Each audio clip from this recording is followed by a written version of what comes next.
झटपट झटपट चपात्या केल्या आणि वांग्याची भाजीवर खाऊन घेतलं का की लवकर लवकर झोपायचं होतं आणि लवकर लवकर काम आवरून सकाळच्या चपात्या व्हायच्या होत्या.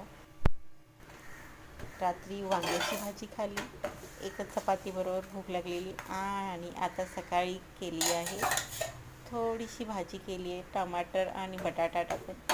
की बटाटा तर सगळ्या भाज्यामध्ये असतो सगळ्यांच्या, हप्त्यातनं 3 वेळा तरी बटाटा होतोच. तर आता मी कमी करायचा विचार केला आहे बटाटा.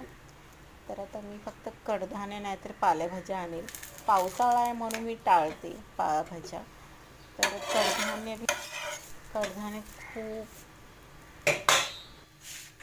कडधान्य खूप जड होतात खायला. तर कधीतरी खाऊ शकतो पण आता पालेसब्ज्या बी खाल्ल्याच पाहिजे. तसं मी लाल माठ आणते आणि मेथी आणते, शेपू बी आणते खायला.